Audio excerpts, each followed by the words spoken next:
Welcome to the HiveSummit, a digital conference that is all about helping educators reach new heights, discover new ideas, and build new connections for their school year this year. Today's guest is an entrepreneur and creative instigator turned educator. As Director of Innovation, his goal is nothing short of lofty. He wants to leverage creative thinking, collaboration, and technology as methods to empower our youth to take on challenges, scale their passions, and be positive contributors to a global society. He himself seems to be limitless. As a Google certified trainer, a book creator, ambassador, and an Apple distinguished educator, he is constantly pushing himself to hone his craft to bring the best to his students and for his presentations for other educators. Named a top influencer in EdTech and e-learning spaces, as well as ISTE's keynote this year, it is my pleasure to introduce Michael Cohen, or maybe better known as Tech Rabbi, to the HiveSummit. Welcome, Michael. Thanks for having me. Awesome. Really, I'm inspired by what you've put together. I think that this idea of creating a digital space to bring together passionate educators on the facilitation end, on the learning end, I think you're set to build what I know is going to be a powerful community this summer. I am excited. So far, HiveSummit's been going great. Everyone listening to this, if you can sort of tweet out your ideas and things that inspire you to hashtag HiveSummit, Michael is going to fill our minds with all sorts of ideas. I can't wait to get started here. On that, you speak about a topic that is so near and dear to my heart, and that is the topic of creativity. I talk about it in my work as well. I can't wait to hear sort of your take, your spin, on creativity and the importance of it in our students' lives. Awesome. Yeah, creativity, it's this overwhelming sort of place where everyone wants to be, but it's difficult for many to get there. And what I said at my keynote, and I hope comes across in any conversation that I have about creativity, is that creativity isn't something that we get, it's something that we reveal.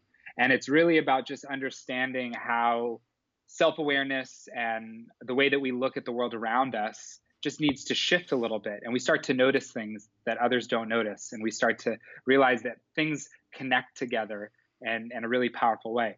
And just to use a very concrete example that I think is well known, whether you are a Apple or Android user, and that is the iPhone. Steve Jobs did not invent the iPhone. He saw a series of different inventions that already existed, and he was able to find a way to connect them all together to create a new product that would really enhance the lives of those that used it. And like I said, even if you're a Samsung Galaxy 8 fan, right, you still have to give credit where credit is due. That pioneered everything that we see today around smart devices and mobile devices. And I think that's just a moment that, it's very easy to just look at your phone, right? I have my iPhone here, and it has a camera, and it has a calculator, and it has a music player, and it has a ruler, and it has a camcorder for capturing video, and it also makes phone calls sometimes, but I think most of the times we'd rather just text, right? But that's that creative process. And, my sort of, mission statement is really, how can we look at design and technology and collaborative practice to better be equipped to solve interesting problems? I think that's the core of what creativity is. It's not being an artist or a musician or, being a culinary expert. It's understanding how to figure out things and be open to experimentation and exploring to do something great that we hope has value for others. That's what creativity is all about. I feel it's about giving to others and allowing others to get value from the work that you do. And it might translate into certain expressions or certain abilities, but it's really a thought process. It's a mindset. Yeah, what I like about kind of what you're sort of uncovering for us is that creativity, I think, sometimes can be misunderstood as like inventing the next great thing. But in reality, like some of the best inventions have been just a coalescing of independent new products that have come out in a creative and innovative way. That like you said with that iPhone, he didn't like make all of those things to make the iPhone. He took 5 or 6 new breakthroughs and said, this will make a perfect phone. So like I think that's really powerful to remind ourselves. Same thing with our classrooms, right? There are all sorts of new ed tech products out there, all sorts of old school products, and blending those things in a way that is new can really be that next sort of breakthrough for your classroom or your students. Yeah, 100%. And it's one of the things that I've struggled with, and I think it's important, to be transparent about that, is that, sometimes you see people and you're like, oh, that person's creative and they're born with that. And it's not true, in the sense that we're all born with it, but some just reveal it in maybe a quicker or more natural way. I think it's important for us to also see that creative practice can be developed in small, moments of victory, and it doesn't need to be something that is, a 3 to 16 week long project, right? I know that every teacher watching this has at least, at bare minimum, 3 weeks of time where they're just doing nothing, right? So coming up, right, with ways that we can be honest that we don't have time. We have coverage with curriculum and with skills, and there's accountability pressures on so many educators to make sure that students are successful. But taking moments of actually figuring out ways that our students can become a little bit more crafty and a little bit more strategic is what creativity is all about. And it's just being more effective. And there is a organization that's near and dear to me. It's the World Economic Forum, and every year they have a huge summit in Davos, Switzerland, where basically every single world leader and industry leader is engaging in really important conversations around different areas of our lives, including education. And I share this, any conference that I speak at, I share this because it's so important. There's one stakeholder missing from the conversation around education. And I asked the crowd, like, what is that? I'm asking our audience right now that's engaging with this awesome conference that you put together. And everyone says right away, it has to be teachers. There's no teachers there, right? And that is the answer.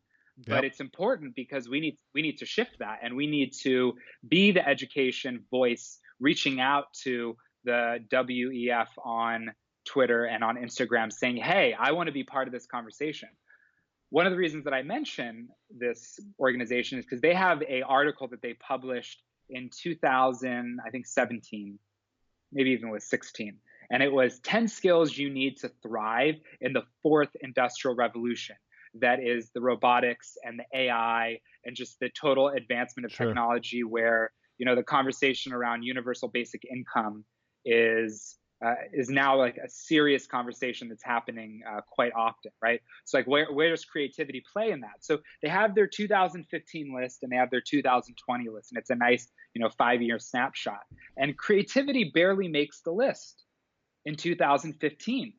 And when you look at the 2020 list, not only is creativity third place now, what is creativity all about? It's about supporting your way of thinking. So what are the top 2? And will always be the top 2, because even with the most advanced AI that can be developed, our human intuition, our empathy, and our complex problem solving and critical thinking skills will never be replaced by robots, because robots are always about efficiency without empathy, meaning efficiency will always trump empathy for a artificial intelligent being, right? So creativity has to drive that.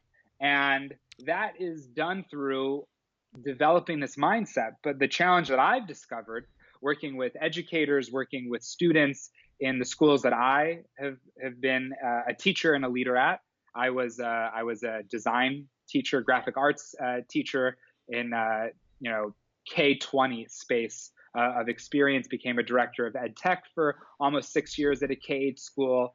And, I left my school to, try to change the world.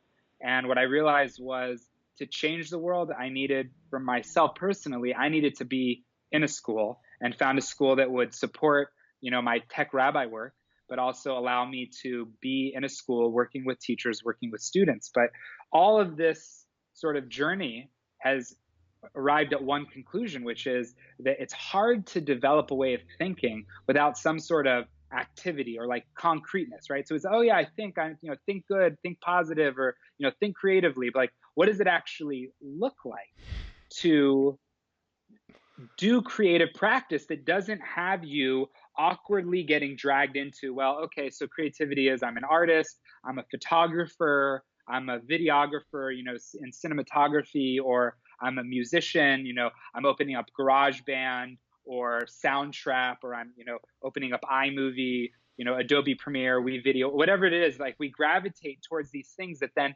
they become us, versus what are the tendencies and the skills or the awarenesses around these resources and tools and way of working together with others that will let me be creative and successful without feeling like, okay, I have to be an artist or a musician, right? Or a designer, a graphic designer or interior designer.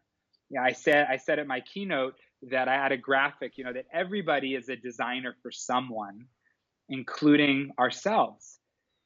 As educators, we are designers. We design every day, every single day. We're designing experiences and opportunities.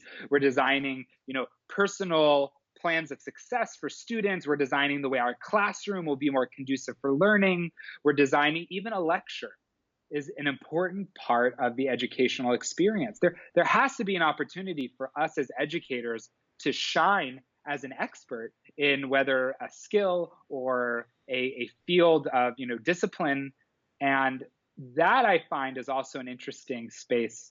I don't want to get into controversy, but there was this a tweet that came out a couple days ago, or like a week or so ago, that has a lot of people talking in and out of school. So it wasn't like one of these, oh, well, educators in the classroom, have a certain feel. You don't have to have your students totally engaged 100% of the time in these like project-based learning, creative, independent opportunities. Like, there is lectures. I attend lectures. I watch lectures. I watch TED Talks all the time. That's a lecture. Yeah, me too. Right? But the lecture has to give me something that lets me feel empowered or lets me feel independent, versus just, okay, like, I need to memorize this stuff because like you're going to ask me like the top 10 tidbits of this talk at the end. Yeah, Although that also has its place. No, I think I've spoke about it a little bit in some other sessions, that I really think that the reality is we talk about consumption versus, creation. And I think that consumption, there has to, on some level, you have to consume something. There has to be a body of work for which you can draw from either inspiration or actual technical skill. So what I guess I like to challenge myself is I want consumption with like an eye towards creation. Just sort of passively consuming something isn't, to me, isn't so good. But if it is consumption with an eye towards, some sort of creation, that's okay. If like the TED Talk's going to empower me, if the TED Talk's going to teach me something new, if it's going to broaden my mind so that I can make more connections, going back to your sort of iPhone idea, I think a lot of times creativity in and of itself is a little bit of a mental parkour. Like, it is about jumping from sort of one idea and realizing from that idea you can land on this other idea and connect the two. That's creativity. But it takes time. You mentioned quite a bit ago that, people think that creativity is some sort of like innate thing, like you have it, I don't have it. That's so not true. It's just like any other muscle. You got to work it out, you got to use it, and you'll start to see those connections. Yeah, I use this analogy in a lot of the work I do. One day I will be able to say the book that is published. But right now, it's still in process. But it's an analogy around marathon running. Right? You don't wake up at 5 a.m. tomorrow ready to run the marathon. I mean, you could do that, and I don't care how athletic you are. I cannot do that. Right? Like, so someone could make a decision to do that, and they won't succeed. It doesn't matter how athletic they are; they won't succeed. I have friends who are diehard marathon runners, and they say to me, and this has influenced a lot of the way that I try to give very tangible ways to discuss creative process and creative development is, when do you start training for the marathon? The day after the marathon for the next marathon. So to say that creativity is this thing you just get, no, you have to develop it, and it takes time. It takes days, weeks, months, years, and each moment there are check marks and sort of, pit stops along the way to, you'll get an awareness of, the power of creativity, but we all have it. Yeah. And it's the fear of being judged by others. I have plenty of experience myself of this fear, but who is the one judging me? It's myself. Yep. It's me saying, oh, no way, in my head, like, I can't put this out because it's like so obvious, or like no one will appreciate it, or it's too complicated and you're not clarifying it enough. It's too, and I have this way of beginning all the workshops that I run. I say, okay, we have to have a safe word. And the safe word is, I'm on a plane. Okay? If you feel right now during the workshop at any moment that you are 30,000 feet up and you don't feel like you're grounded, you don't feel like you understand where you are, it all looks the same, it's all blending together as you look out the window of the plane, I need to know that so that I can shift the way that I am running this so that you can feel successful. So raise your hand. I'm on a plane, and now we can shift that conversation. And that does Nice. two things. It allows, hopefully, the workshop to be more successful. And it just gave the teachers a strategy that is kind of funny, kind of weird, and a little bit more comfortable than just, I don't know. Or because it's still kind of abstract. I'm on a plane. Well, what does that mean? Versus like, I don't get it, or this is too hard. Yeah, Students don't. You've removed that stigma, which is awesome. Yeah, and so students, just like teachers, like, they don't want to be seen as wrong or as anything less than an A, right? So they'll either keep quiet, and hopefully you don't call on them, or whatever it is. So it's just getting our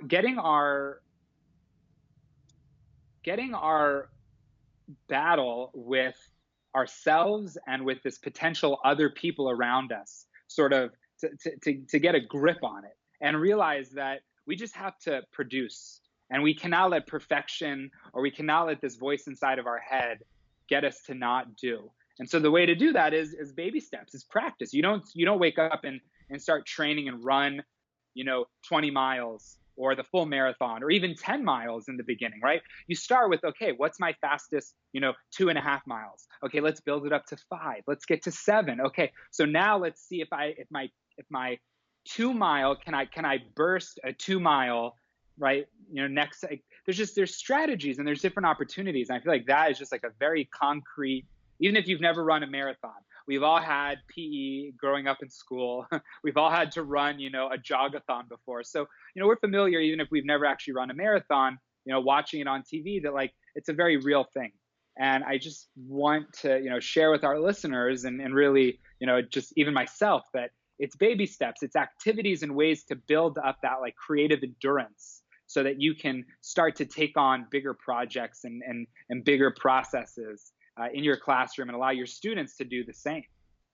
Yeah, I think I like this idea of sort of getting rid of that failure mindset, because really ultimately, like, that is where we learn the most.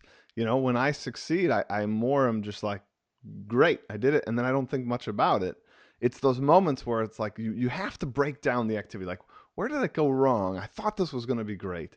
And on your other point about trying something new, ultimately, like, in some respects, it's fun and it's empowering to take a category that you don't know at all, and actually you can have sort of rapid success. You can go from like 0 to say 60, which I know is still not a passing grade, but that's really empowering, that you can kind of go 0 to 60 on almost any category if you give it some intentionality, which is another thing I talk about in my work. But like, just giving that intentionality towards creativity, choosing something, whether it's cooking, marathon, whatever, you can really go sort of 0 to 60 pretty quick, because you're going to learn from those failures. And like, instead of fearing those failures, instead of trying to move from one success to the next, kind of embrace that failure, break it down, learn from it, and then instantly move into that next day where you're like, all right, let's try to push it. Let's try to go 5 miles today. It's just, it's good stuff. And I think everybody here at the Hive Summit is like super jazzed, but now they want to hear from you. Like what's a way that they themselves can sort of practice this, or something that maybe they could share with their student to sort of open it up? Do you have like an activity we could use? Yeah.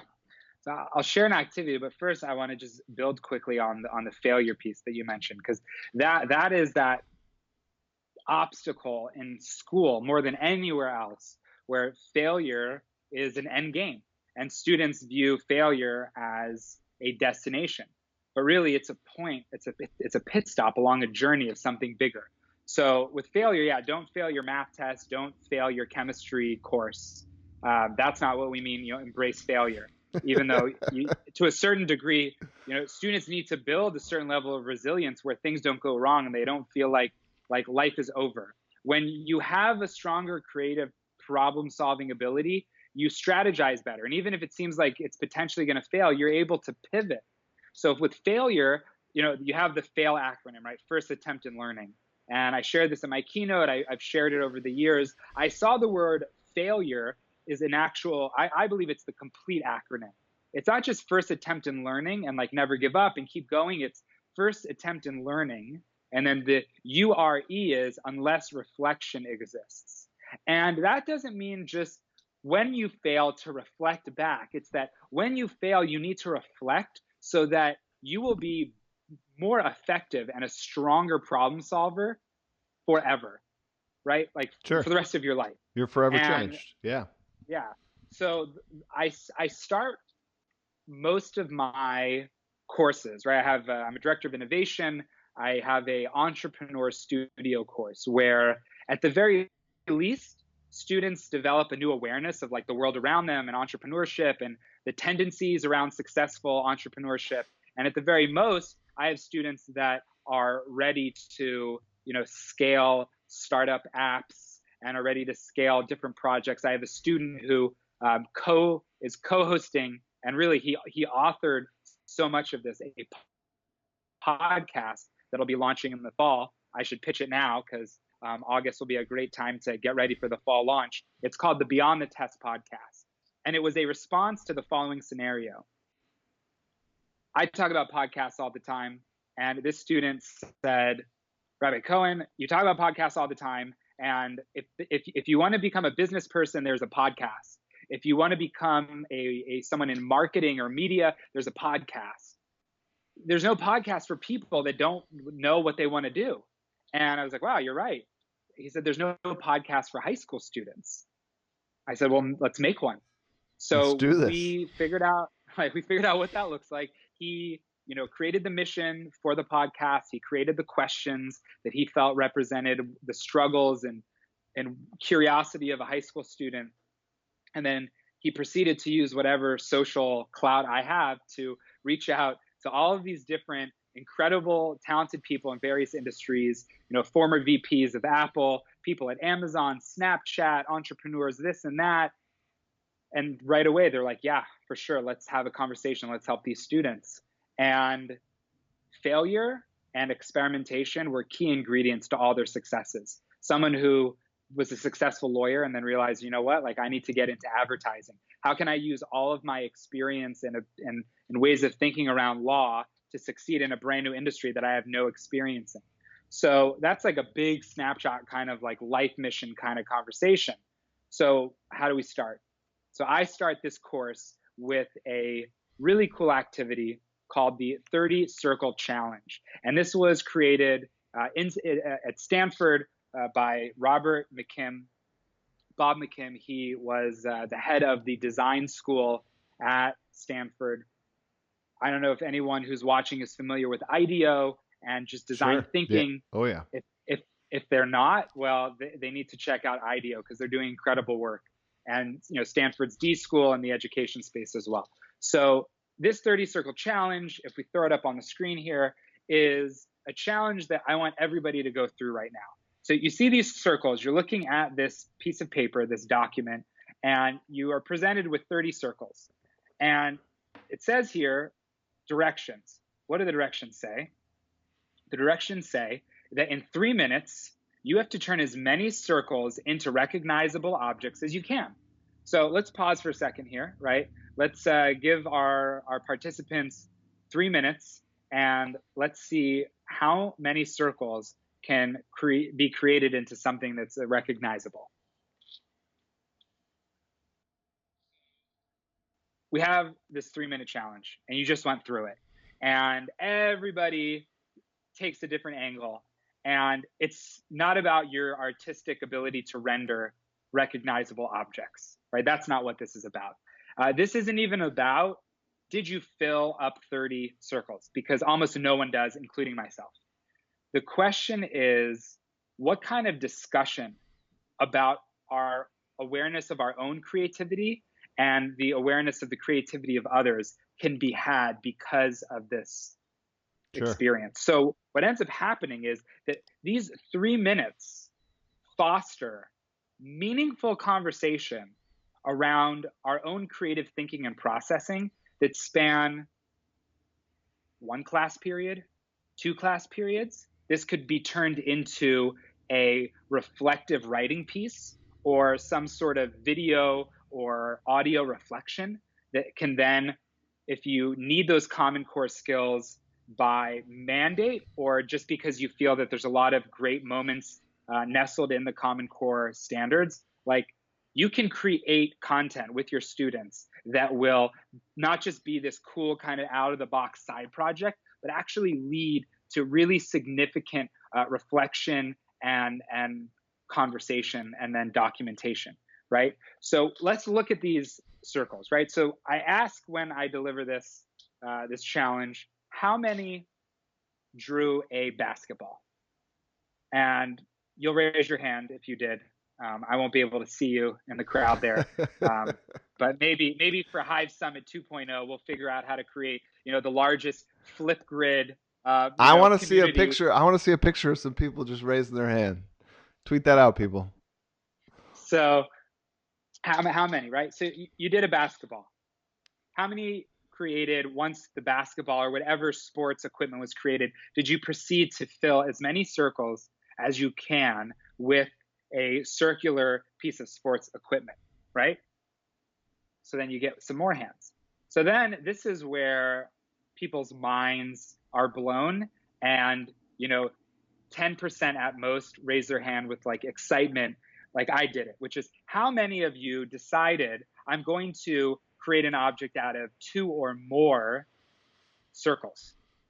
And people are kind of at a loss. Why? Because there is a term that was created, it was developed years ago, like in the 60s, called functional fixedness. And for any of you that went through any education, like master's degree, and it could, my undergrad was in design and fine art, so it might have also been present in your undergraduate work. But you took an educational psychology course, and they mentioned this candle problem, right? Where you have to take a candle and you have to suspend it on the wall and light it without having any wax drip on the table below, right? And it's a moment of digesting this functional fixedness where we look at materials that we have in the world, we look at our directions, we look at what things are supposed to be used for or supposed to be done with, and that's all they use. That's all they're for. And that is a mind block to creativity. So what ends up happening in the candlestick problem is, there's a box of tacks. Instead of trying to figure out how to tack the candle to the wall, you tack the box to the wall, put the candle in the box, light the candle, and you're done, right? So that's another example of this challenge. So for me, I share with my audience, whether it's teachers or students, I draw a shirt around all 30. It's a polka dot shirt. Mic drop, I'm done, right? So it's this like, you're going to draw a bicycle, you're going to draw a dice, right? Like whatever it is, like you have to look outside of the box and say, in 3 minutes, turn as many circles into recognizable. The word individual or isolated is not anywhere here. But for most of us, we add that word by nature because we see directions. There's 30 and they're separate. So I have to move forward, right? So it's moments like that where a 3-minute practice in developing creativity can be a incredible way to start your class year around, okay, we're all going to embark on something that maybe the directions are clear, maybe they're not. It'll be challenging and we might fail or we might not finish. But how are we going to succeed? How are we going to support one another? How are we going to leverage the failed experience or leverage the lack of creative awareness to persevere and move forward? And then having them, create some sort of assignment that will also connect it to, well, why do we write? So sometimes we write because we have to Yep. document our understanding of Shakespeare. But other times we can write because we have to communicate our own thought process, communicate our own ideas. And, I reached out once to a big CEO on Twitter who had one of these tweets, ask me anything. And I said, what is the single most important skill for high school students today to have to succeed in life? And he said, strong writing skills, because that leads to strong communication and that leads to strong success. And I was just like, okay, mind blown. All right, now what? What's up, right? Like, there we go. But it's developing writing in a different way than just documenting the regurgitation of whatever they have to read or whatever they have to research that's been assigned by the teacher.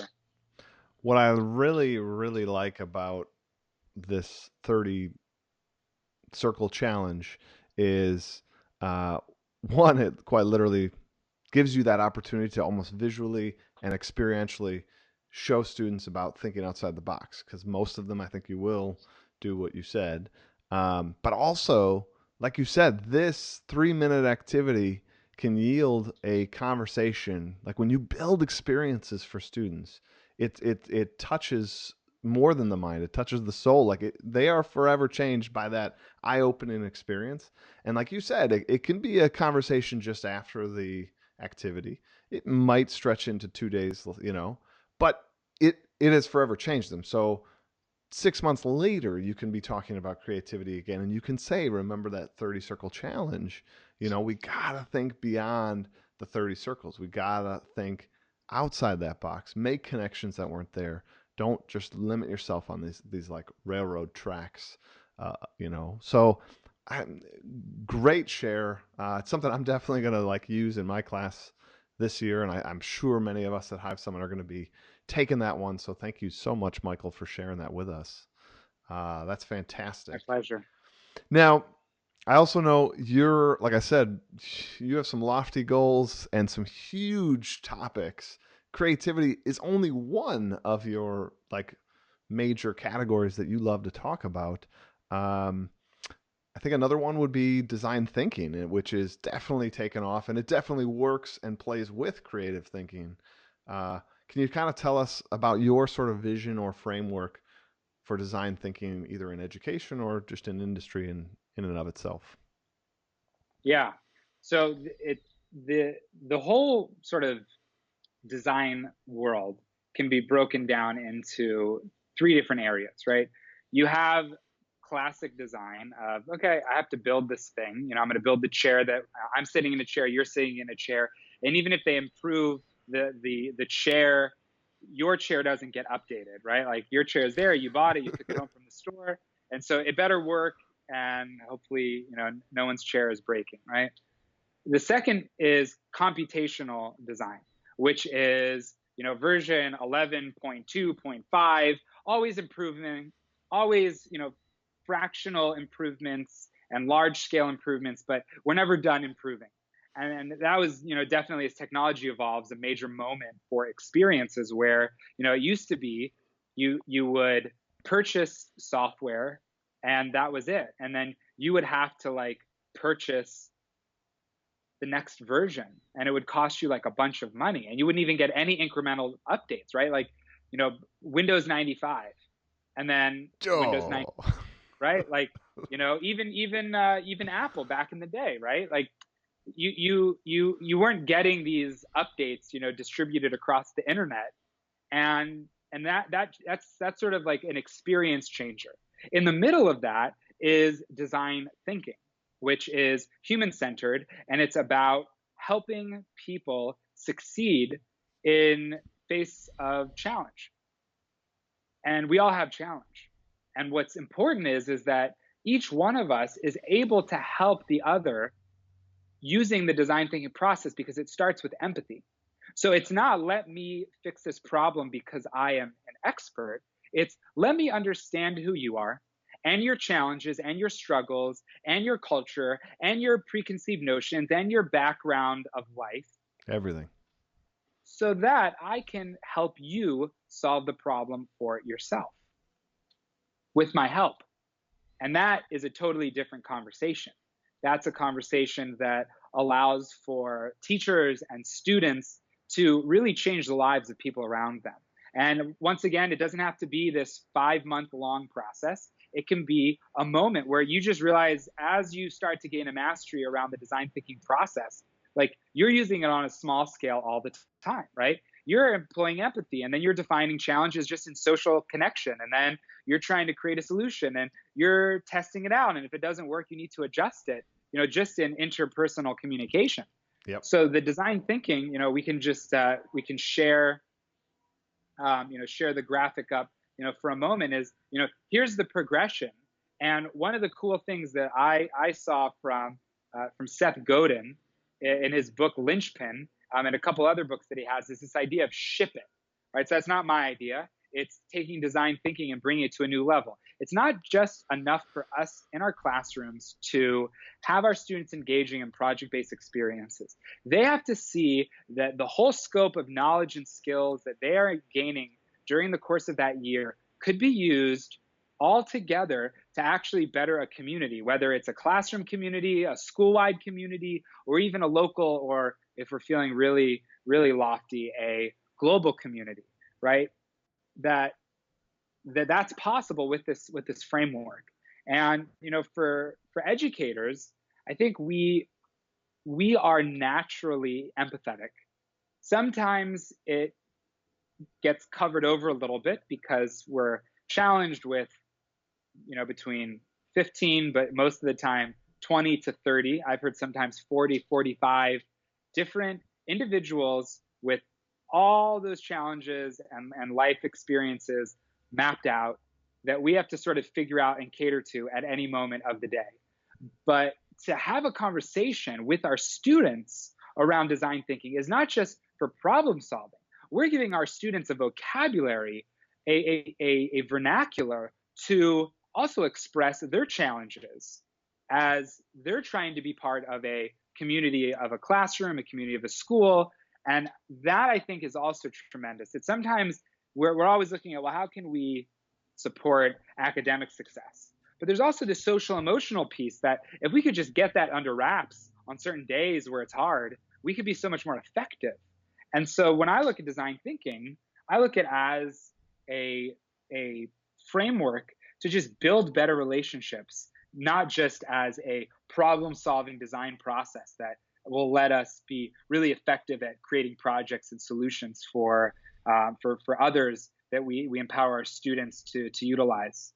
I really, really like that explanation, because I think all the other times I've heard design thinking, it has been problem solution oriented and very project based, like let's somebody's got a problem with not enough water, let's figure out a way to like fix that problem. And there isn't ever, at least the stuff I have been aware of, that level of empathy where like we first have to understand, the situation those people are in, that they don't have access to water, and like what are other things that are going on, because we could fix either probably a larger problem or better fix the problem by just truly understanding the holistic nature of their lives, that we're not just getting them water, right? We are truly trying to see where they're at. That's awesome. And that's a level, like you said, of empathy that's going to sort of just reverberate throughout their life. And it's a skill that we often talk about in school, like, where do we fit in these soft skills? Where do we fit in empathy? Like, do we have an advisory program? If you do have an advisory program, it meets once a week compared to daily, content classes. But if we can think of design thinking in this sort of empathetic, sort of holistic way, where we're still tackling the challenges of our day, but we're getting it from that holistic sense. Wow, like that's awesome.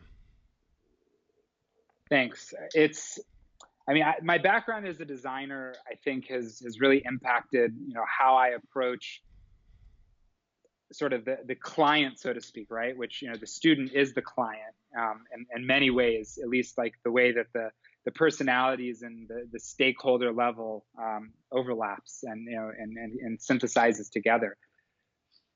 I have a course that breaks down design thinking, like sort of like a 101 crash course that's so much more focused on the K-12 experience than some of the other design thinking either free courses that the D School puts out or just other content that's available. And it's just focusing very much on K-12 experiences. Like, how do we use design thinking to empower our students to set the classroom expectations and rules for the year? Like, how do we use that? How do we get the students to really say, like, this should be in place? And even if it's like, well, there should be some downtime, during class, there should be a card that I pull to, like, get out of class if I need to, but not because, I have to go to the bathroom and everyone has to go to the bathroom, the secret society of people that can't, keep their bladder in check, right? Like, they're resulting to this, like,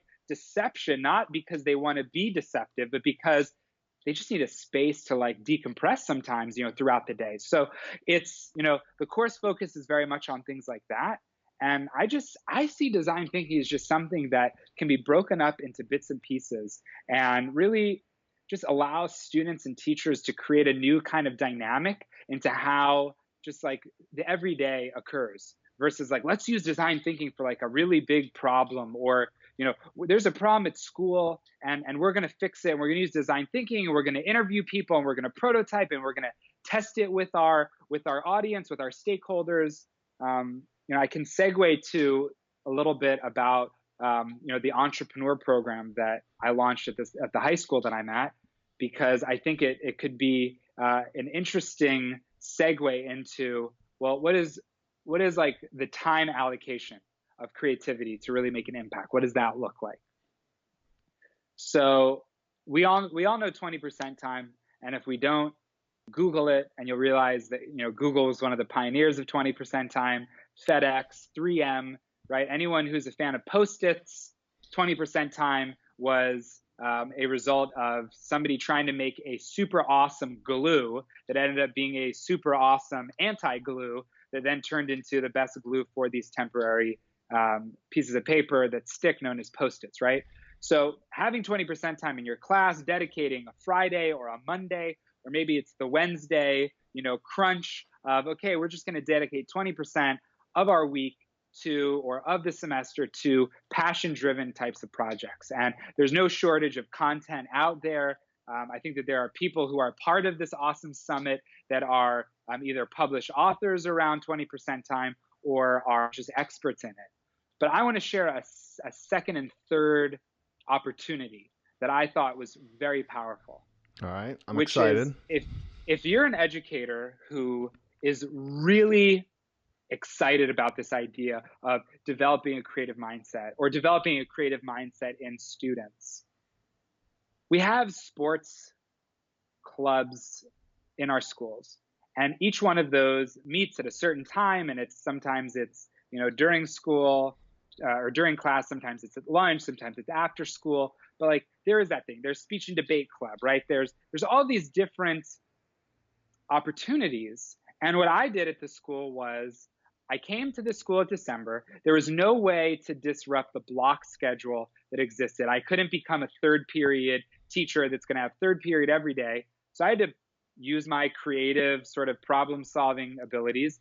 And this isn't for everybody. I gave up my lunch hour every single Tuesday and Thursday for 2 hours. and created a entrepreneurship studio course that was a lunch elective. So elective, a club, whatever it is, but it created that space outside of a class to have a space to figure things out and to pursue creative opportunities. And the success of that course and the feedback from students and some of the pitch decks that students created and some of the prototypes that students created actually led the administration to say, you know what, like this needs to be a actual course offered in the school, and I'm the one to lead it. So in the fall, it becomes a period course. It's a dedicated class time. But just imagine for a second, high school students, they're, whether it's APs or honors or sports, whatever their overwhelming experiences as high school students, they were willing to give up their lunch twice a week to become more creative or more entrepreneurial. And if that doesn't inspire a teacher who is watching this conversation and engaging with us on social, like it gets me fired up every day to like go be part of that, because it shows how hungry they are Yeah, that for drive. their selves and that drive. Yeah. Like that is fantastic. Both, I mean, the whole story. That's fantastic from yourself putting it into play. That's also amazing that students chose to go on that along that journey with you. And then I think that also is like something that we also need to think about as teachers. Sometimes I think we make administration kind of an us versus them sort of thing, and we always think like, they don't quite get what it's like to be in our shoes. It's just that they have the same kind of constraints as you do, whether they're budgetary or their boss's boss wants to see this kind of result. Like they're not anti you. So you put this in play, you built it, and then administration responded. They were like, now we have to make this a course because of the drive, because of what happened. So, I hope that story fuels all sorts of change throughout the world in education, that put your ideas in play. Don't be afraid of failure, reflect on it. And maybe in your case, maybe it worked after 1 year, but maybe it would have taken 2 years, 3 years, but like that doesn't mean it's a lost cause. Like just continue, press on, and we can make those kind of big changes. And I loved that at the start of your story, you could have shot this whole thing down by just saying it doesn't fit in our schedule. And then you could have just complained and said like, see, this schedule stinks. And then gone about your day and never put it in play. Instead, you sought like a solution. You moved towards action and you put something in play that, yeah, was a little bit of a sacrifice in your case, but like you wanted to do it. You too had the drive. And Yeah. now we have success, like that's fantastic. Like that is, man, if people get something from the Hive Summit, I hope it's this. Let's move towards action. That there's so much we can do, but we have to get over that initial hump of like, oh, see, it doesn't work. Like, yep, because school wasn't built for that class yet. And like, it wasn't in the schedule. Like, they weren't just going to open it up right away just because you said, let's open it up. So, we have work to do, but let's do it. And that goes to what you're saying, which is like your third sort of category is this entrepreneurial spirit. Like entrepreneurs fail all the time. Industry is not always like ready for that next big idea. And some of these things take a tremendous amount of time. And for us, they come out of nowhere. You're like, how did that guy sell WhatsApp for $1 billion? But it's like, to us, it happened in a year. But like to him, it happened in like 8 years. Like he had plenty of things along the way. It wasn't he sat down, wrote the code, and a year later sold it for $1 billion. It was a Yeah. And huge that's the truth. process. Huge process. We saw it on that last bit, and we say, "Oh, he's so lucky." Like, ugh, he slaved away at it. It was his Yeah. passion project, and he had that entrepreneur spirit to make sacrifices and to create opportunity through the adversity. Yeah, that's great. It's such a good example because in the whole startup culture of, okay, like we're going to create the next Facebook and it'll be valued at $1 billion. That's great, but what's the core component besides the quote that I love in my own life and I share with my students, and I think just my education community that I'm a part of is, don't compare your beginning to someone else's middle, right? We look at people like, oh, like they were successful. That's their middle. Like you have to start, you have to begin. And I share a project challenge in the beginning of the Entrepreneur Studio course, and we can throw up the graphic quickly here. Is this combine and innovate challenge. And just to go back to the beginning of our talk around the iPhone was this incredible collaboration and curation of all these different devices that existed already: the Sony Walkman, the JVC camcorder, the Casio calculator, right? Like all these different things that are such timeless 80s and 90s devices. And he put them into one thing, and it was an evolution. He didn't get it all right on the first iPhone. But what happens with this project is you pick at random out of two boxes, two objects, and you're like, what? I have a drill and a coffee maker. Like, what does this have to do? The first time I introduced this project to the students, so they're like revolting against me. They're like, this is ridiculous. What am I going to do? I'm going to stick the drill inside the coffee to like drill it up and like mix it. I'm like, I mean, if you want to, but let's think about this for a second. And in the end, each group sort of went through the process with their two random objects, and whether it was a functional improvement or a brand new device, the final project was this giant industrial drill that had this component that used the drill's friction and RPMs to heat up and create a quick shot of espresso that was attached to the bottom of the drill that you pulled off, took a shot because you're on the 55th floor of a skyscraper and you don't want to go down to the ground floor to get your coffee fix because you're tired, right? So it's like, yeah, that probably won't go to scale. You're probably not going to launch a company around that, but you have to start somewhere. And before you get to your WhatsApp in the world or whatever, meaningful experience or tech device or app or whatever you create, you have to understand that it's about providing value for others. And to shout out, which I have to do because I have to have the gratitude, is Erin Olson. She's an incredible educator. We can throw up her Twitter handle, to get people connected with her. She had a tweet in 2015, I think it was, that said that the most meaningful experiences for my students in their classroom has been when someone gets value from the work that they do. And that's why Facebook is Facebook and WhatsApp is WhatsApp and Airbnb is Airbnb, is because it's about building connection and building community and leveraging the desire for people to connect and work together. And when you lose that, so then you have an Uber, which started out and then has had some unfortunate setbacks because it lost sight of that key component, that core mission of building connection between two people, two audiences, two communities of a consumer, a producer, etc. So I think it's important for all students and teachers to understand that not everybody is meant to be an entrepreneur. Being a business owner is super stressful. It is tons of hard work. There's no 9 to 5. You'll find yourself working till 2 o'clock in the morning. You'll be putting 80 hours in a week. And that's a funny joke because I guess all teachers are entrepreneurs, right? Because we're all putting 80 hours in a week. But for the students, a lot of the times, entrepreneurship is glamorized as you work 5 hours a week and then you spend your time in the Bahamas, drinking a martini, or a mojito, like just chilling and like the money's coming in.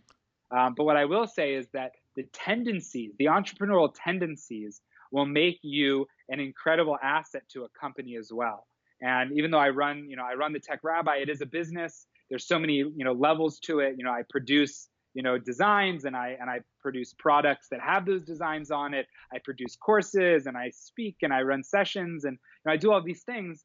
But because I'm an educator at heart, I find myself diving right back into having, a space, being in a classroom, being on an administration team and working directly with students and teachers, because that's my sweet spot. That's what, drives me. I mean, I think that recognizing teachers as entrepreneurs themselves, even just a little bit, even if we're not actually talking about developing a product or selling anything, but just the spirit of like, you have to innovate. You have a clientele in front of you. And if you want to be successful, like you talked about Uber, um, and they were mightily successful. They dropped off a little bit. And I've actually seen recent advertisements where they're really trying to show again that they are human focused design, which I think is what us teachers are, like, and good entrepreneurs are, because you constantly are thinking about the needs of your clientele and will your product meet those needs, and maybe even anticipate further needs, right? Like, what's going to be the next thing after this that they need, and doing that in an efficient, human focused design way. And I think teachers are naturally that. We're hard workers. We'll do anything for our students. And in fact, anybody watching this, you're watching this on your summer break, or it's your first week back at school if you're one of those unfortunate schools that start August 1st. But like, you're jamming this out either after work or on summer break, because we will do anything for our students. And if there's something I could toss out there to sort of build on what Michael's saying is, again, I just want us all here at the Hive Summit to move towards action. Michael has given us some wonderful things, but but take the challenge. Like, be change, like Michael talked about for his students. It like, don't drop the ball here. Like, run with that ball, go with that ball, grow, learn, fail, but like, do the whole failure, like Michael talked about.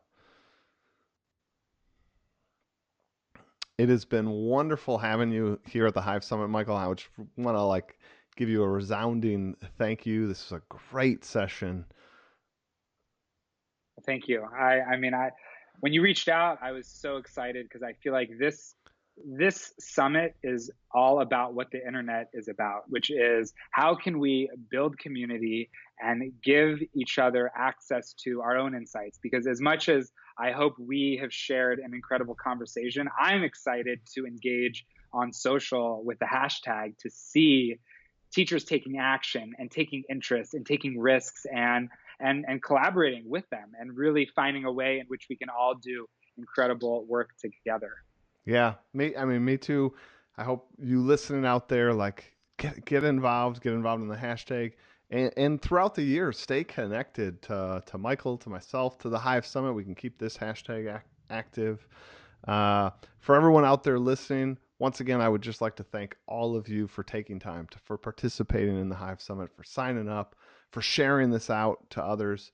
I'd like you to encourage you to kind of continue to interact with other videos up, share out what you know on these topics.